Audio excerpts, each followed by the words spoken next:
세상 사는 걸 너무 우습게 생각하는 이들이 있는 것 같습니다. 영끌족들이 최근에 사는 게 심상치 않다, 영끌족들에게 무슨 일이 있냐, 뭐 이런 뉴스들이 되게 많이 나오는데, 지금 영끌족들 되게 궁지에 몰려있죠. 연봉이 1억인데도 원리금으로 이제 350 내고 나니까 힘들어요, 빠듯해요 이러는데, 실제로 연봉 1억이라고 해본들 실수령액이 650, 그 650 받아서 이자로 원금으로 원리금으로 350 내면 남는 게 300밖에 없는데 생활이 되겠냐라는 겁니다. 보통의 사람들, 서민들이 생각할 때는 650 받으면 되게 많은 건데, 그 많은 돈 받아가지고 이제 차라리 그냥 여유롭게 살지 왜 굳이 그렇게 영끌해가지고 욕심을 과도하게 부려서 그 사단이 낫나라고 이제 생각할 수 있습니다. 아마 나 억대 연봉이니까 어깨에 좀 뽕도 들어가고 헛살도 좀 부리고 싶고 가시하고 싶은 생각에 그랬나 봅니다. 연봉 1억 넘어가면 뭐 대기업에서는 뭐 차장, 부장, 그리고 이제 좀 중견기업에서는 뭐 임원이었을 텐데, 뭐 그러면 자신이 되게 대단한 존재다, 뭐 자신이 이 현명한 결정을 해서 좀 더 경제적으로 여유를 갖출 수 있을 거다, 이런 아마 기대감을 가지고 그런 결정을 했을 거라고 봅니다. 근데 이제 무리였던 거죠. 너무 과도하게 이제 레버리지를 이용해서 빌린 거다라고 생각합니다. 우리가 이제 살면서 억대 연봉 되는 거 정말 어렵죠. 거의 살면서 억대 연봉을 아예 경험해보지도 못하고 그만두는 직원들이, 근로자들이 부지기수입니다. 거의 대부분이라고 봐야죠.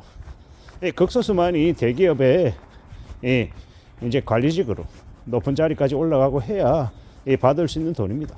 근데 그걸 되게 이제 힘들게 노동시장에서 노력해서 얻은 것인데, 자산시장에서 똑같이 자신들이 대단한 존재라고 착각해서 그렇게 무리하게 영끌한 거라고 봅니다. 이번에 의사고, 약사고, 검사고, 판사고, 변호사고, 관세사고, 세무사고, 고위직 전문직들이 대거 영끌을 많이 했죠.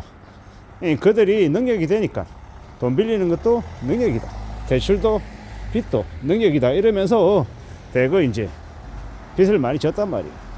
근데 이제 그네들이라고 다들 다 잘 먹고 잘 사는 게 아니거든요. 대체로 그네들은 고소득이기 때문에 여유가 있을 거라고 보지만, 그들은 또 그들이 감당할 수 있는 만큼의 대출을 낸 거기 때문에 그들의 이제 소득에 준하는 많은 대출들을 했단 말이에요. 그들의 입장에서는 빡빡한 거예요. 그게 이제 그들이 이제 앞으로 감당해야 될 무게인데 결코 수월하지 않다라고 생각합니다. 우리가 살아가는 이 세상, 이 시대를 다들 자기의 눈높이, 자신의 이 그런 만큼 이렇게 결정하고 생각하고 이제 행동하는데, 이제 이번에는 이제 좀 너무 과했다라고 하는 걸 사람들이 점점 알아가고 당장 당사자들부터 이제 목이 쪼여 들어가는 겁니다. 제가 왜 이런 얘기를 하냐? 저는 이번 영끌족은 아니었지만 부끄럽게도 제가 2011년 하우스푸어였습니다. 푸어.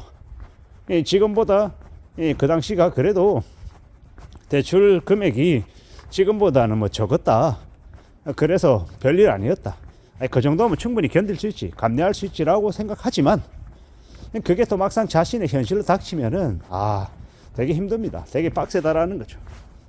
저도 이제 지금이야 어느덧 10년도 더 된 얘기다 보니까 남의 얘기처럼 얘기하지만, 그 당시에는요 되게 우울했죠. 되게 기분이 지랄이었다라는 겁니다. 그리고 나중에 어떻게 됐겠습니까? 그 당시에 손해 많이 보고 팔았죠. 근데 이제 지나고 보니까 그 손해 많이 보고 팔았던 그 시점이 어느 시기였냐? 최저점이었다. 이제 되게 비싸게 이자 세게 내고 사서 나중에 가장 쌀 때, 바닥일 때 헐레벌떡 서둘러서 팔았던 거죠. 지나고 보니까 제가 참 한심하고 어리석었는데, 그게 왜 그랬을까? 이제 감당 못할 이자 부담에 이제 되게 이제 쪼여드는 것이, 이게 실제로 겪어보지 않은 사람들은 못 느낀다라는 겁니다. 그래서 저는 이제 지금 영끌족들이 어떤 느낌일지 이제 충분히 이해가 간다라는 겁니다. 아니 어쩌면 저조차도 이해 못한다라고 할 수 있습니다. 왜? 그때에 비해서 하우스 보일 때보다 지금이 이제 대출의 규모가 한 2.5배, 3배 이제 그 이상 이제 되게 풀어놨기 때문인 거죠. 결국은 이 이제 감당 못할 이제 대출이 이제 되게 이제 문제가 되는 겁니다. 이 연체하게 되면요, 이 가상금리 붙게 되고, 연체가 이제 몇 차례 더 늘어나면 경매 처분 당하고, 경매 처분 당하면 이제 나중에는 이제 급여 차압까지 들어오고 여러 가지 이제 악순환들이 이제 계속 이제 벌어지는 거죠. 결국 이제 그러한 것들이 이제 정상적인 삶을, 평범한 삶을 살 수 있게 놔두지 않는다라는 거죠. 그게 이제 현실인 것 같습니다. 그게 이제 되게 어려운 일인 것 같다라는 거죠. 이제 이걸 해결하기 위한 특단의 조치를 이제 가족들 모두 다 이제 모여서 이제 어떻게든 해결책을 내놔야 되는데, 그게 이제 안 나오면, 그게 이제 해결책이 이제 제시가 되지 않고 또 그냥 놔버리면, 자포자기해버리면, 그러면 이제 진짜 답이 없는 거죠. 가족 구성원들이 현재 상황을 냉정하게 인정하고 인식하고 좀 대응하고 대처해 나가겠다라고 각오를 해야 되는데, 그게 결코 쉽지 않은 것 같습니다. 참, 사람들이 보통 이렇게 남 얘기할 때는 되게 쉽게 수월하게 얘기하는데, 막상 자기가 그 현실이 되면 미치려 하죠. 되게 이제 죽고 싶을 정도로 되게 어렵다라는 겁니다. 그게 이제 지금 영끌족들에게 놓여져 있는 현실이다라고 봐야 될 것 같습니다. 우리가 살아가며 빚 없이만 살아도 그래도 무난하게 무탈하게 살 수 있습니다. 계속 제가 말씀드리지만 빚이 없어야 된다라는 거죠. 빚 없이 살면 어떻게 된다? 삶이 나름 그래도 나쁘지 않다라는 겁니다.